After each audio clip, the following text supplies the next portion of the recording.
Uma cidade de incomparável beleza, Curitiba é exemplo de planejamento e sustentabilidade. Você vai conhecer neste Repórter Canção Nova um pouco mais da capital do Paraná e seus pontos de lazer e de conservação. O Parque Tanguá é a prova de que o amor à cidade é traduzido no cuidado com os espaços públicos. A iluminação, o jardim francês e a cascata são alguns dos atrativos que encantam e emocionam. Outro cartão postal do município é o Jardim Botânico. Em sua estufa de 458 metros quadrados, a fauna e a flora da Mata Atlântica proporcionam aos visitantes uma experiência única de beleza natural e conscientização ambiental. A nossa equipe também percorreu em detalhes o Jardim das Sensações, que estimula o tato, olfato, visão e audição de adultos e crianças no contato direto com mais de 70 plantas diferentes. A acessibilidade também é destaque para proporcionar a todos esse contato sem igual. Seja bem-vindo, o Repórter Canção Nova já começou.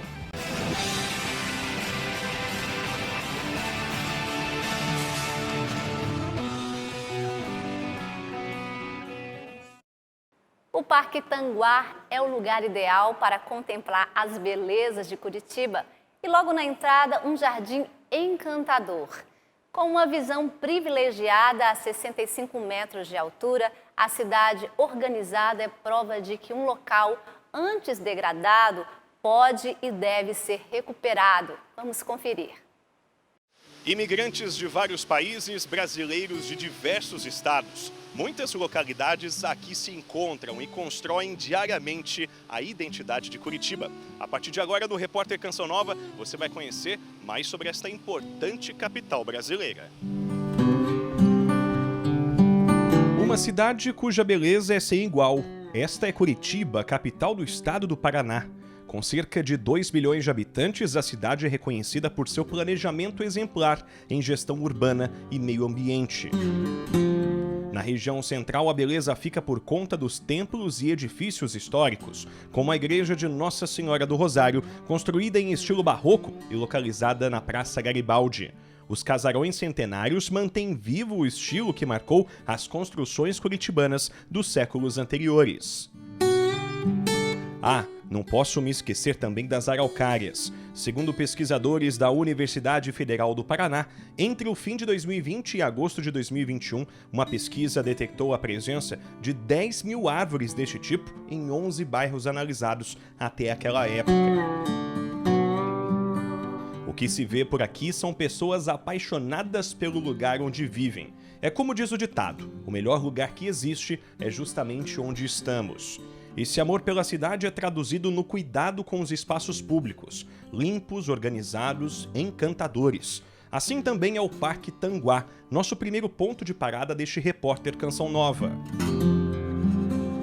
Este é um dos parques preferidos dos curitibanos e para quem visita a capital paranaense. Cartão postal da cidade repleta de atrativos. Nossa jornada por aqui terá a companhia de Jean Brasil, superintendente de obras e serviços da Secretaria Municipal de Meio Ambiente. Jean, nós estamos aqui diante de um espetáculo da natureza, não é mesmo? Esse túnel aqui que nós estamos. Sim, esse túnel retrata a parte geológica da cidade, também na sua formação inicial.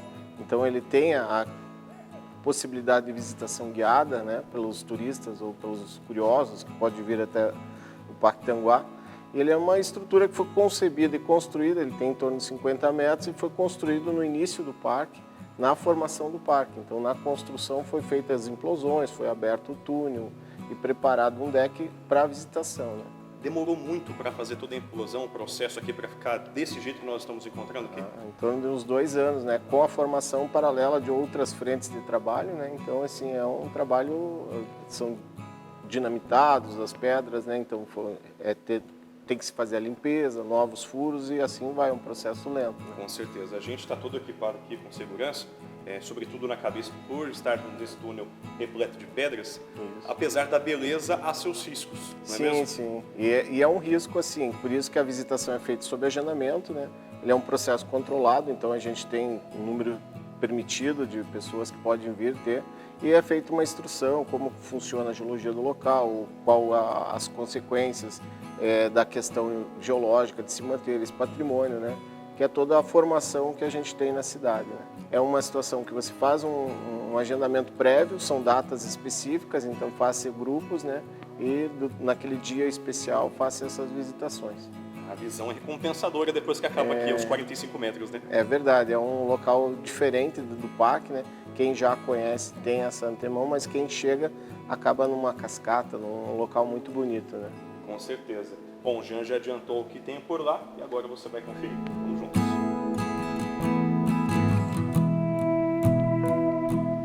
O Parque Tanguá é um lugar ideal para contemplar as belezas de Curitiba. Além da vista sensacional da cidade que aqui se tem, as riquezas naturais impressionam, tanto moradores quanto turistas.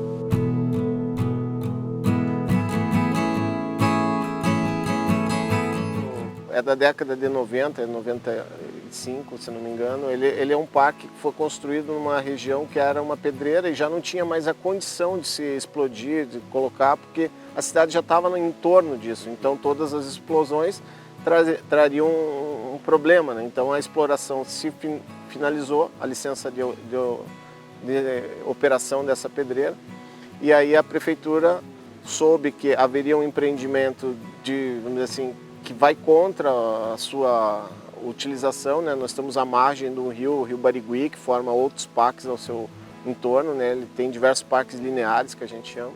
E aqui a prefeitura adquiriu essa área, então era uma área de pedreira, então era necessário fazer uma composição entre o que o humano constrói e o que a natureza nos deixou. Se você pegar uma área dessa, é uma área que, em tese, se você olha, é muito bonito um paredão, né? Mas você tem que sempre lembrar que ele era uma exploração comercial, então ele tinha uma área natural, um morro, e foi aberto em boa parte dele para exploração. A prefeitura teve que construir elementos, né, fazer arquitetonicamente diversas intervenções. Então o dedo do homem, do arquiteto, do prefeito da época, que até o prefeito atual, né, ele foi inaugurado na gestão do prefeito Rafael Greca, teve que ser muito cuidadoso e de muito bom gosto também para fazer um parque bom, né? Então, assim, às vezes a gente tem um problema numa cidade como Curitiba, que é muito grande, né? E se você deixa de tomar uma decisão na época favorável, né? Infelizmente a gente poderia ter outras coisas aqui hoje, como a época se pensava em se fazer um aterro com rejeitos da construção civil, o que para a cidade também nada bom, né? Porque você desvaloriza todo o entorno. Então a construção de um parque, ela é sempre interessante do ponto de vista também imobiliário, de preservação ambiental. E em Curitiba que se tem um circuito grande de parques, né? Então o turista, as pessoas que vêm conhecer a cidade, tem a possibilidade de passar muito tempo na cidade, mais de um dia com certeza, para conhecer os seus parques, né? E é um orgulho do povo curitibano, né? São áreas muito bem cuidadas e ricas em tanto para a fauna, para a flora. Então são espaços muito bons para as pessoas conhecerem, quem não conhece ainda, né? Mas afinal, por que o parque se chama Tanguá? Na verdade, os parques de Curitiba homenageiam aos povos indígenas, né? Tingui, Tanguá, Barigui, são nomes de origem indígena, né? Nesse caso aqui, Tanguá. Então, assim, todas essas áreas remetem à criação, né? Quem estava aqui primeiro, os povos originários, né? Então, usar o idioma deles também como uma possibilidade de homenagem, né? Se você pensar que as pessoas hoje precisam de atração, né? E Curitiba construiu isso ao longo, tanto com as questões étnicas de diversos parques, homenageando as etnias que formam o povo de Curitiba, quanto às questões assim de ocupar os espaços, criar circuitos, né, para a própria população ter próximo de casa relação com o lazer, relação com a sua saúde, né? Então a cidade conseguiu construir com áreas que às vezes estavam esquecidas, né? Você consegue transformar um local em um local belo como esse. Nesta retomada pós-pandemia, os parques de Curitiba, incluindo o Tanguá, voltaram a funcionar como em 2019. A consequência da reabertura é o retorno do público, que costuma frequentar o parque mesmo em dias considerados normais, como uma segunda-feira sem feriado ou férias. O parque tem lanchonete, bistrô, restaurante, tem a questão da pista de caminhada, local para visitação, mirantes, tem 3 mirantes, então assim é um local que tem a possibilidade de agendamento para visita no túnel.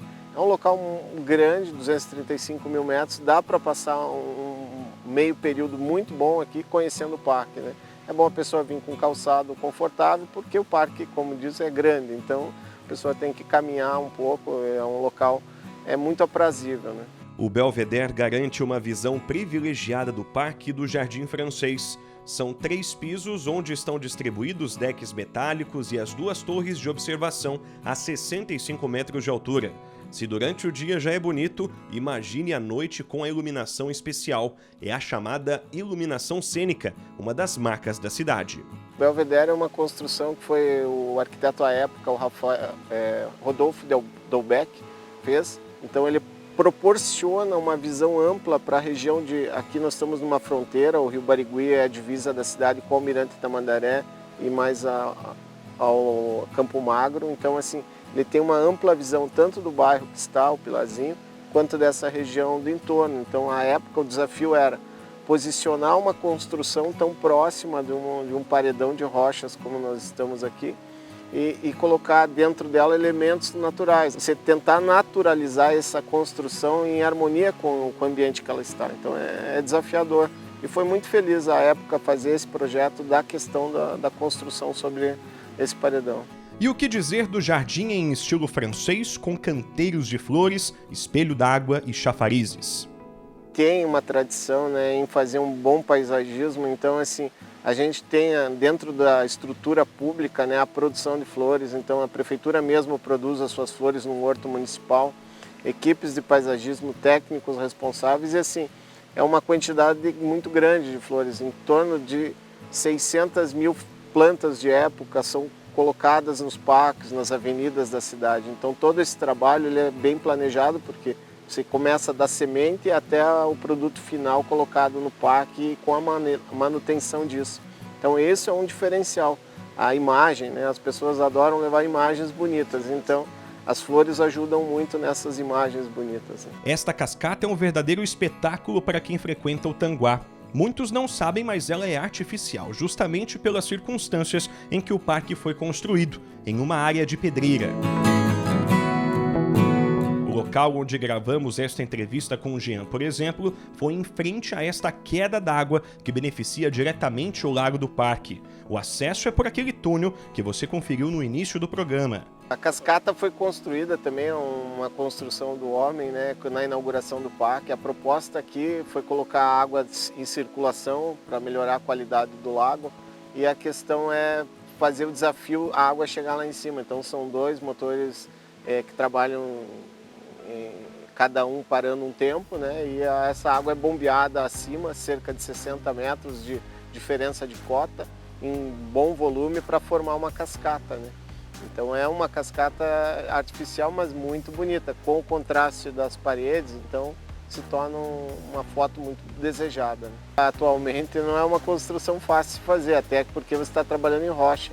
Então sempre que você tem que trazer uma tubulação em rocha, tem que escavar a rocha, né? Então foi feito todo um trabalho de engenharia para se colocar isso lá na parte superior do parque e todos os chafarizes e outros equipamentos são alimentados com essa mesma água, né? Olha, as pessoas saem encantadas, né? Porque ninguém tá... Hoje, para você chegar numa cascata com um porte desse, você tem que andar numa trilha no meio de uma região de mata, de floresta.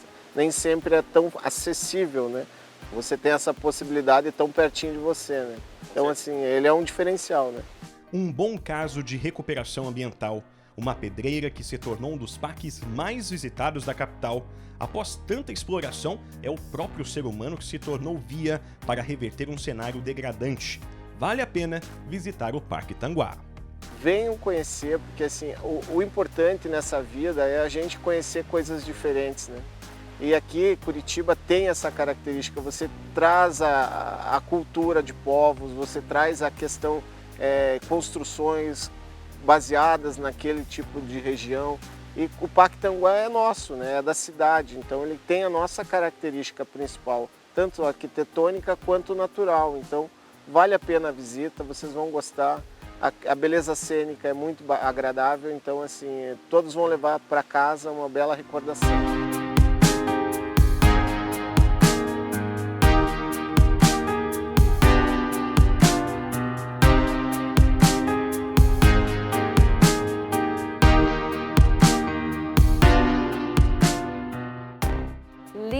local que preserva a criação de Deus e proporciona de fato uma experiência incrível em Curitiba. Não deixe de prestigiar o Parque Tanguá, que fica aberto diariamente das 6 da manhã às 8 da noite. O repórter Canção Nova vai para um rápido intervalo e na volta, ainda em Curitiba, vamos conhecer de perto um dos maiores cartões postais da cidade, o Jardim Botânico. Eu volto em 2 minutos.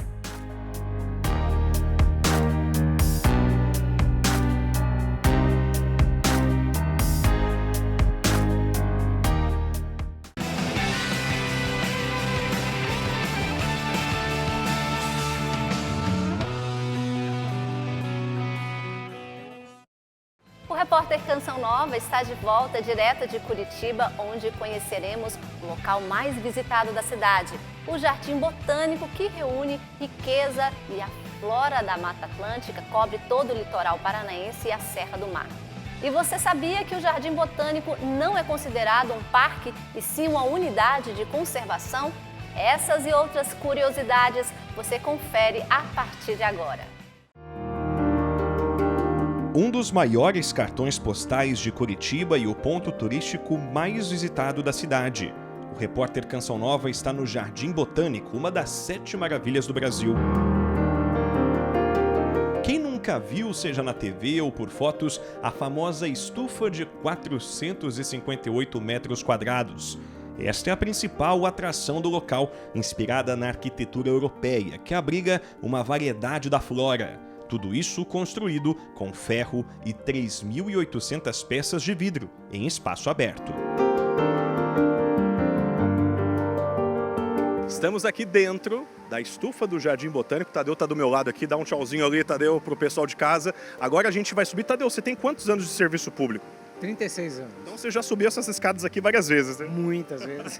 A gente está com outro microfone, inclusive, por conta do barulho, né, da cascata que tem aqui perto. A gente vai subindo agora as escadas para ter acesso a essa primeira elevação que nós temos aqui, com uma vista basicamente sensacional de Curitiba. O Ederaldo vai mostrar para a gente, olha essa bela visão da capital do Paraná e também do jardim, que tem formatos aí geométricos super elegantes, e o Tadeu agora vai falar um pouco das espécies que estão aqui nesta estufa considerada principal do Jardim Botânico. É isso mesmo? Isso mesmo, a estufa principal do Jardim Botânico, ela é um ambiente um pouco mais protegido das intempéries e tal, para abrigar diversas espécies da nossa Mata Atlântica, que recobre toda a Serra do Mar e o litoral, né?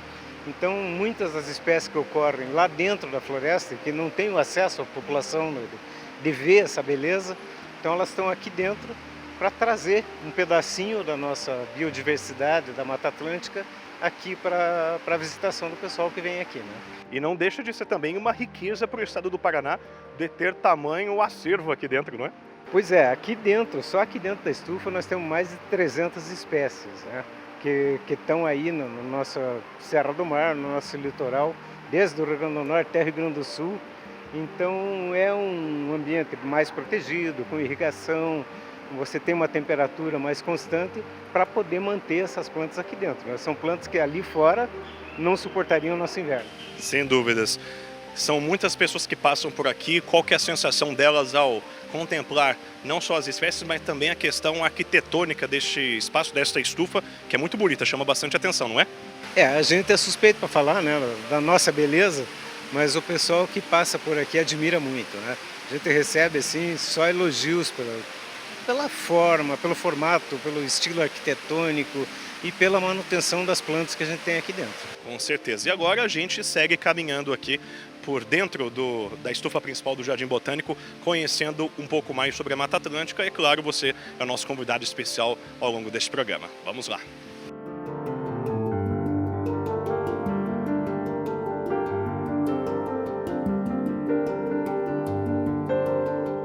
O Tadeu, que é biólogo e servidor público de Curitiba, será nosso guia nesta jornada botânica e contou para nós a inspiração responsável pelo surgimento do espaço, bem como a intensa atração que desperta a atenção e presença de turistas e amantes da natureza.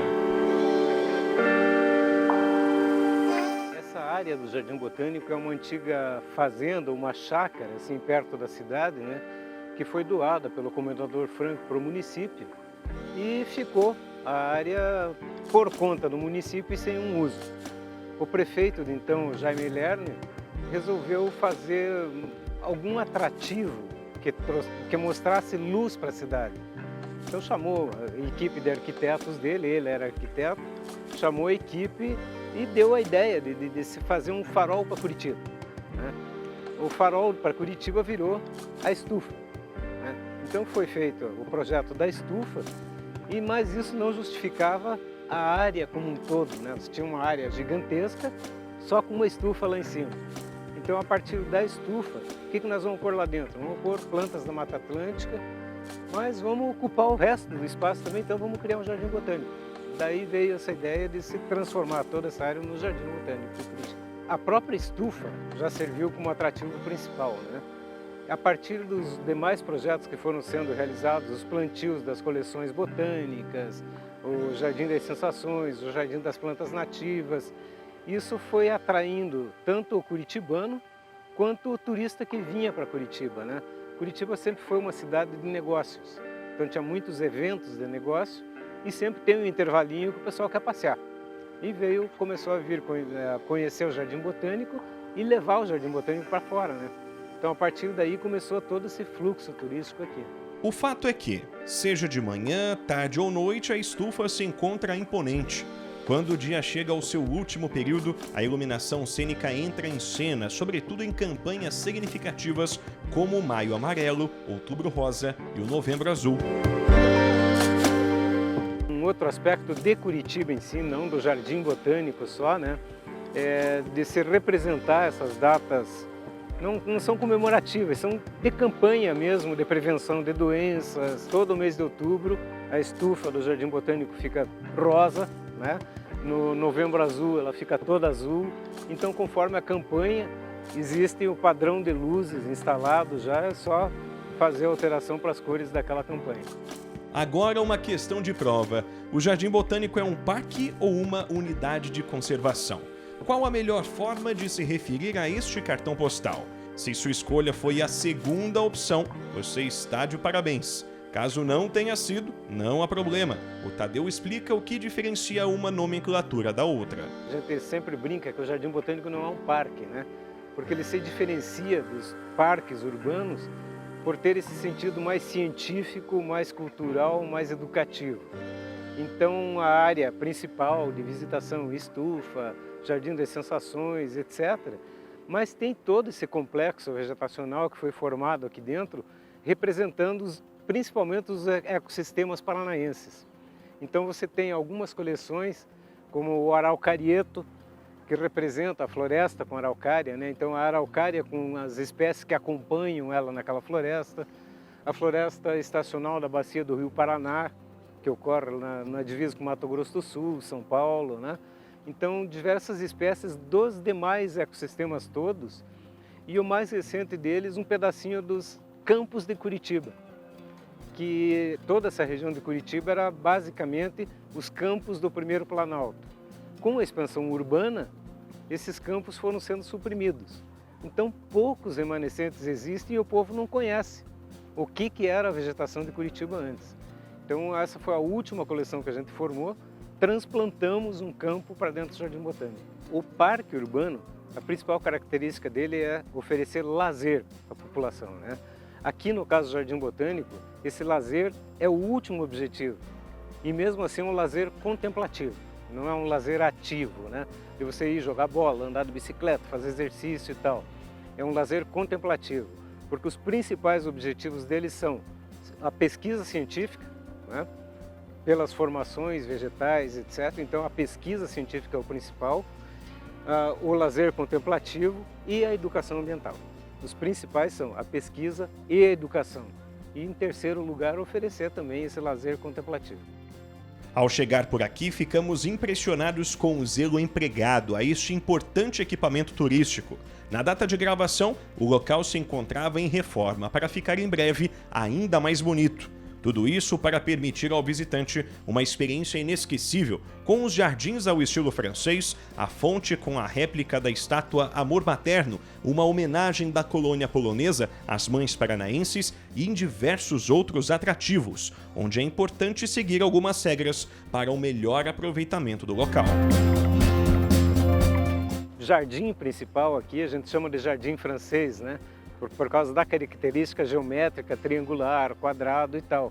Mas a inspiração também veio do arquiteto da época, de desenhar, se você olhar de cima, ele tem diversas bandeiras de Curitiba estilizadas em jardim. Não tire nada do Jardim Botânico, né? Nenhuma das plantas que estão aqui dentro são para ser retiradas, não estão para ser quebradas. Existem algumas regras que são até polêmicas. Por exemplo, não é permitido andar de bicicleta aqui. Por quê? Pela quantidade de gente que está circulando aqui dentro, de pedestres. Então a bicicleta seria um estorvo para esse pedestre e poderia causar acidentes. Por não ser um parque para lazer, não é permitido entrar com bola, não é permitido skate, patinete. Então há várias restrições que são bem trabalhadas. Hoje o povo já começa a entender essa restrição, porque é para ser aproveitado para a educação, é para ser aproveitado para o lazer contemplativo, como a gente falou. Se existe um consenso em Curitiba, certamente é a beleza do Jardim Botânico. Mais que isso, um lugar educativo onde a contemplação da criação de Deus é visível aos nossos olhos. São vários ambientes onde conseguimos obter paz longe da agitação. E não para por aí. O repórter Canção Nova vai te levar a um local muito bonito dentro do Jardim Botânico, o Jardim das Sensações. Aberto em 2008, os sentidos do tato, olfato, visão e audição de adultos e crianças são estimulados neste espaço a partir do contato direto com mais de 70 plantas de texturas, formas e aromas diferentes. São 200 metros de percurso que dura em torno de meia hora e todas as espécies têm placas informativas, inclusive em braille. Além disso, também está presente no Jardim das Sensações as colmeias de abelhas nativas sem ferrão, que fazem parte do programa Jardins de Mel do Poder Público Municipal. Tudo isso será assunto no último bloco do programa de hoje.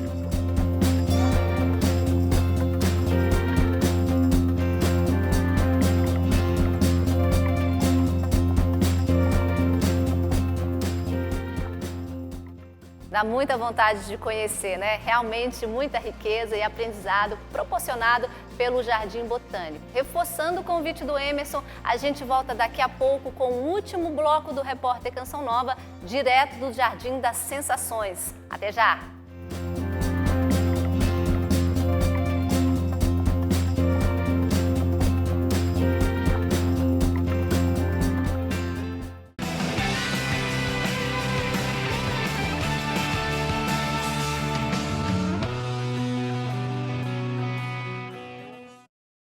Estamos de volta com o último bloco do Repórter Canção Nova. A gente te leva agora para o Jardim das Sensações, um local agradável de muito conhecimento botânico, além de ser acessível para que todos experimentem e contemplem a criação de Deus.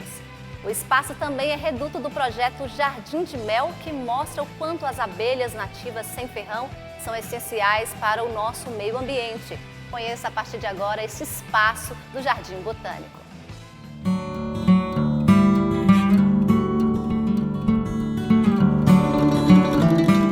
Ver as plantas com as mãos, sentir o chão com os pés, ouvir o vento e a cascata. Isso é possível no Jardim das Sensações, pequenas belezas da vida que elevam o nosso conhecimento e promovem a reflexão de uma riqueza e consciência ambiental. Eu estou aqui com o Tadeu, que é o nosso porta-voz aqui no Jardim Botânico, em um lugar muito especial, que é o Jardim das Sensações. O espaço já existe há cerca de 14 anos e atrai muita gente, não é mesmo, Tadeu? Sim. Aqui a gente tem final de semana aí que passam 2.500, 3.000 pessoas por aqui, né? É um espaço muito bonito e que foi especialmente preparado, né? É um espaço que ele foi feito para você utilizar os sentidos que você tem. Então a visão, o tato, o olfato, menos o paladar, que você não vai comer as plantas que estão aqui dentro, né? Vai que tem um restaurante futuramente. Ah, sim. Colocar algumas plantas comestíveis aqui, né? As punks, né? É. E então você trabalha aqui todos os sentidos, com exceção do paladar, a audição também, porque você tem uma cascatinha, o barulho de água, aquela coisa da calma, né? Então todo esse espaço foi preparado para isso. Então é um circuito de 200 metros, em que a pessoa pode fazer naturalmente, olhando, tocando e tal, ou com os olhos vendados, se ela quiser sentir a sensação do deficiente visual, né? Porque o deficiente visual ele vai chegar aqui, ele tem a placa em braille. É um lugar totalmente acessível. Totalmente também. acessível. Podem aproveitar da melhor Aqui maneira. a declividade é especial para cadeirante, para pessoas obesas, então não tem problema nenhum, qualquer pessoa pode andar aqui. E normalmente leva aí 20 minutos, meia hora contemplando, tocando as plantas e tal. Agora, as pessoas costumam acertar ou errar as plantas aqui? Sobretudo no sentido do toque. Pessoas que conhecem um pouco de planta, elas acertam boa parte, né? Mas não é tudo. Não é tudo. E tem algumas plantas que pouquíssima gente conhece, então essas ninguém acerta, né? É exemplo da cavalinha. A cavalinha que a gente vai ver ali é uma das plantas mais antigas que existe no mundo. Ela é parente aí das coníferas, das samambaias também, né? Então no processo de evolução das plantas, ela é uma das mais antigas que tem. Essa aí ninguém acerta. Chega ali, toca, pode ser de olho aberto, de olho vendado, não acerta. Mas boa parte das outras o povo acerta. Quem tem um certo conhecimento de plantas já vai acertando. Com certeza. Bom, vamos partir do início. A pessoa chega aqui nesse primeiro corredor e ela já se depara com a opção do tato, ou seja, a pessoa vai tocar justamente na planta com as suas mais variadas texturas, é isso mesmo? Isso mesmo. Todas as plantas podem ser tocadas. Lógico, a gente pede para não quebrar as plantas, né? Para o próximo que vier poder tocar toque, também, mas né? aquele toque prudente. Né? Mas você chega na primeira aqui, que é a tal da orelha de lebre. Certo. É uma planta suave, o toque, ela tem uma pilosidade bem leve, né? Então é uma sensação que você tem diferente das plantas que você vem para frente. Com certeza. Você chega na segunda, já é uma planta mais secona, mais dura, uma folha dura e tal. Então despertar o tato mesmo, né? Você sentir as diferenças que existem. Assim como você pode sentir nos animais, um animal de couro, um jacaré. Você vai tocar, é um tato diferente de um animal de pelo. Então as plantas, a mesma coisa. E é o legal também que a placa ela é bem objetiva na informação. Então a pessoa que vem para cá, ela vai encontrar o nome científico, popularmente conhecido, o nome científico, que eu não vou me arriscar, não vou me atrever a falar, senão eu vou passar um pouquinho de vergonha. Tem a família dessa planta e, acima de tudo, a origem, que é o mais interessante. No caso da orelha de lebre, Turquia, Armênia e Irã, o pessoal do Oriente Médio. É dessa região do Oriente Médio que legal. Veio essa planta e é cultivada hoje no mundo inteiro, né? Inclusive essa aqui tem uma curiosidade. Ela é orelha de lebre e tem muita gente que chama de peixinho, porque pode comer a folha. Nossa. Você pode tirar a folha e fazer empanada e diz que tem gosto de peixe. Eu nunca experimentei. Por isso chamam de peixinho. Maravilha. Aqui também América do Sul e América Central. Isso, essa é uma peperômia. Peperômia é um gênero que tem diversas espécies aí. Muitas delas crescem sobre as árvores, né, que a gente chama de epífitas. E essa aqui é no solo. Ela cresce no solo das florestas. Que perfeito.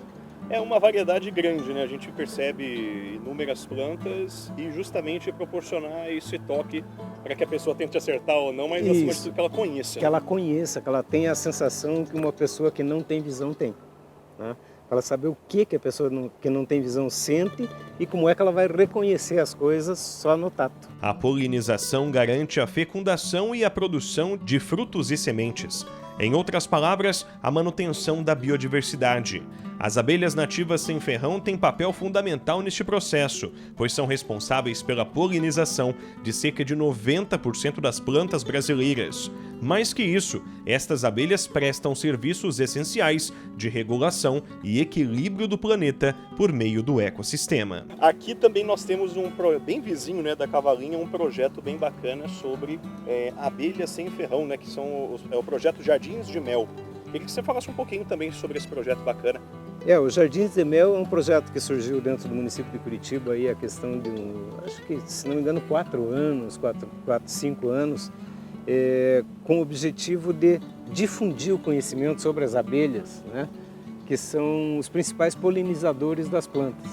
Então, toda a nossa alimentação por exemplo, depende dos polinizadores que vão lá na flor pegar o pólen, levar para outra flor para dar o fruto, né?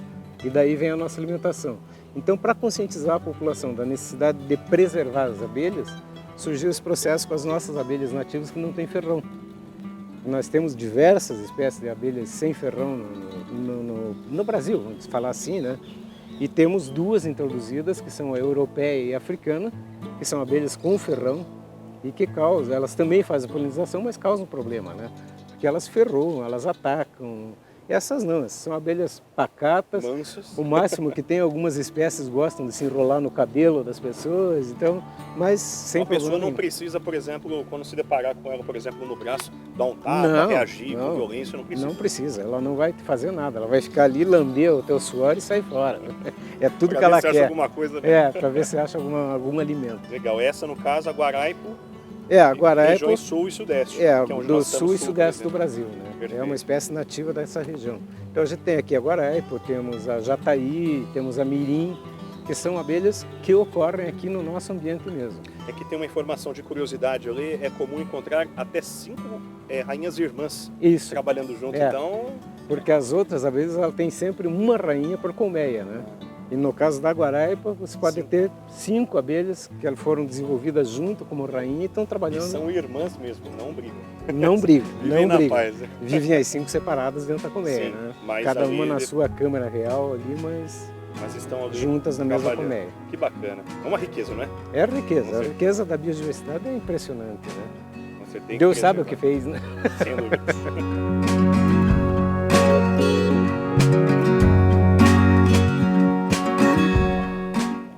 E aqui, Tadeu, nós temos a presença de diversos cactos das mais variadas espécies e que se adaptaram bem a Curitiba, que é uma capital aqui com um clima bem diferente da originalidade delas, que é a região seca, não é mesmo? Os cactos eles estão aqui por quê? Porque saindo ali das texturas em que você está tocando, ele também tem uma textura completamente diferente, mas para trabalhar no visual, não no tato, né? Se tocar, já era. Porque tem muitas delas que são espinhentas, né? Então pode ferir a pessoa. Então, só para observar mesmo isso aqui, mais para a pessoa que tem visão boa para observar. Porque realmente os cactos são mais comuns em regiões de solo pobre, em regiões que não tem muita disponibilidade de água. Então eles são mais adaptados a essas regiões. Mas cultivado, você consegue levar. Então aqui não temos só cactos, temos algumas outras famílias de suculentas aqui, mas para você observar essa diferença Né? Ora pronobis, que é uma planta também usada muito na alimentação, principalmente em Minas Gerais, né? Então para você ter essa sensação que também existe uma diferença de textura que você não vai observar no tato, e sim na visão. Maravilha. Então aqui o pessoal pode contemplar da melhor forma e também ter conhecimento das espécies que aqui estão. Isso, e hoje os cactos são um grupo de plantas que está sendo muito bem quisto, né? O pessoal está cultivando muito em casa por ele por ele ser rústico, né?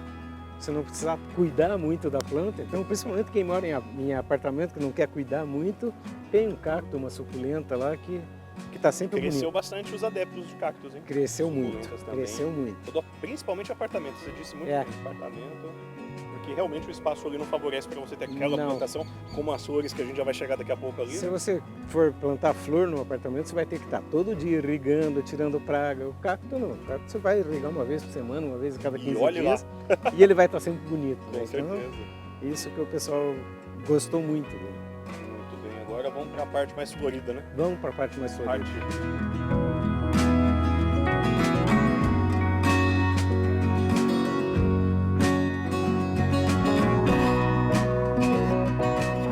Aqui nós estamos divididos por cenários muito belos. Temos aqui as flores que embelezam aqui todo o espaço do Jardim das Sensações. E aqui, à minha esquerda, no caso, direita as flores, à esquerda temos uma parte muito bonita em que conta a história dos pinheiros, basicamente, e mostra cada partezinha ali do pinheiro do Paraná, especificamente aqui do estado. É isso mesmo, Tadeu? Isso mesmo. O pinheiro é uma das árvores que hoje são consideradas ameaçadas de extinção, né? Devido à exploração para a produção de madeira e, ao mesmo tempo, destruição dos hábitats, né? Nas florestas foram substituídos por soja, então o pinheiro hoje ele tem uma diversidade genética baixa Então a reprodução dele é mais lenta, isso leva a espécie a uma categoria de ameaçada extinção, né? Então aqui a gente preparou um espaço mais para educação ambiental, para mostrar sobre o pinheiro, para que as pessoas conheçam, principalmente as crianças da escola, né? Conheçam, porque elas veem aí objetos, por exemplo, de artesanato de nó de pinho. O que é um nó de pinho? Aqui ele vai ver que é a base do galho, né? Então lá dentro do tronco, a base do galho é um nó, dali sai aquele galho. Então uma estrutura encontrada no interior do tronco da araucária. Então mostra aqui o nó de pinho, a pinha masculina, vamos chamar assim, né, que é o estróbilo masculino, a pinha mesmo, que vai dar o pinhão, que é a parte feminina do Essa parte o pessoal está interessado em essa parte aqui ficar turbinada, né? Porque pinhão é... Pinhão. Tem o pinhão, tem o grão de pólen do pinheiro Olha só, separado. quanta Então, riqueza. mostrar toda a estrutura reprodutiva do pinheiro e que isso está sendo degradado, está sendo degenerado e está levando a espécie a desaparecer. Precisamos ter consciência com a nossa casa comum. Exatamente. Que é toda a Exatamente. criação de Deus, a natureza. Porque se daqui a alguns anos se continuarmos desse ritmo, daqui a alguns anos teremos as consequências. Não tem casa para ninguém. Não tem casa para ninguém. Não tem aí. casa para ninguém. Depois dessa aula de pinheiros do Paraná, né, envolvendo toda a questão aí do pinhão, que é muito forte aqui no nosso estado. Digo nós porque estou me sentindo em casa aqui, embora Que seja bom. de São Paulo. Né? Que bom. Estamos aqui com as flores que embelezam de forma espetacular e coloca mais cor, mais vida na vida de quem passa por aqui. Exatamente. Aqui você dá uma aliviada na vista, né? Depois de trabalhar o pinheiro ali mais espinhetinho e coisa, você tem a coisa mais bela, né? Mais bonita mesmo. Já começando a trabalhar o próximo trecho do Jardim das Sensações, que vão ser as cores. Então aqui você já trabalha com os beijinhos de diferentes cores para já dar a introdução naquela passarela ali que vão estar os cachepôs com as cores. Que beleza. Então aqui é um espaço que tende a melhorar ainda mais, né? Ainda mais. E aqui também já iniciamos aí o projeto com o laguinho aqui, né? É um lago com a cascata para trabalhar também a questão da audição, a questão da calma, né? De você aliviar com o barulho de água, relaxamento mesmo, né? E também observação, você tem algumas carpas amarelas, carpas vermelhas e tal, e plantas aquáticas, que você já pode trabalhar um outro tipo de planta, né? Nossa, é sensacional. E as carpas cada dia mais bonitas, né? Cada dia mais bonitas. Elas estão sensacionais. começando a crescer agora, ficando bonitinhas. Vamos então agora para a penúltima parte do nosso roteiro aqui no Jardim das Sensações, certo? Certo? Que Bora é lá. a continuação das cores aqui, né? Vamos continuar com as flores.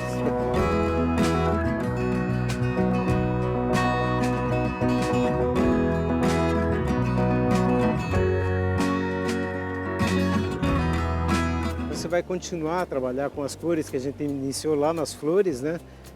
Você começa com um cambará de espinho aqui que tem uma tonalidade diferente em cada flor. Então você tem uma flor amarela, uma flor laranja, uma flor vermelha e vai passando por diversas tonalidades em diferentes plantas. Cada espécie com uma cor. A penicilina, roxa, depois você vai encontrar... Brasileira. Essa é a espécie brasileira mesmo. A grande parte delas ocorrem esporadicamente no Brasil, mas ocorrem na América do Sul, né? Com certeza. Periquito com diferentes tonalidades, desde o cor-de-rosa até o amarelo, o verde. A cinerária, que é quase prateada, né? Uma planta quase prateada. Muito bonito. É muito bonito. Vai cair mesmo. E fechando, né, com o coração magoado. Por que coração magoado, Tadeu? O formato da folha, né? Olha só. Quase um formato de coração mesmo. E magoado porque é o roxo, é aquela coisa da dor, né?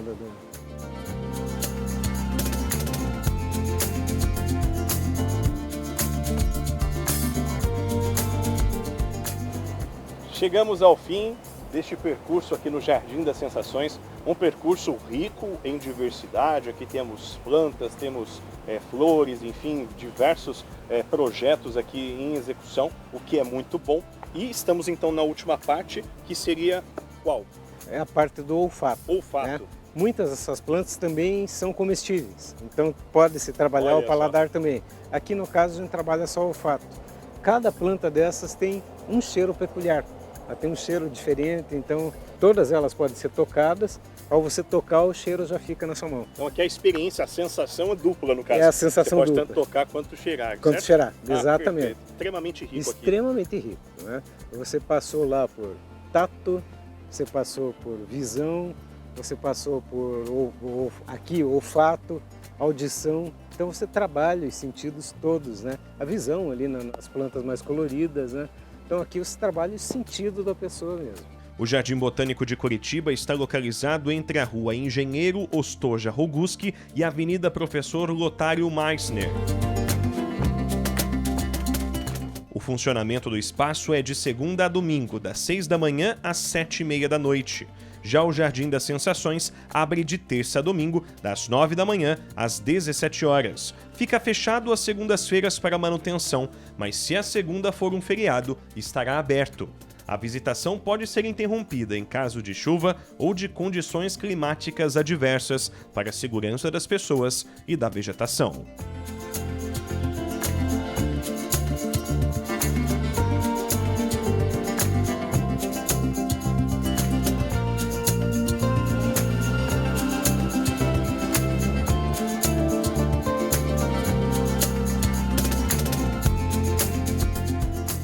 O Repórter Canção Nova fica por aqui. Outras informações do Brasil, do mundo e da igreja estão disponíveis em noticias.cançãonova.com.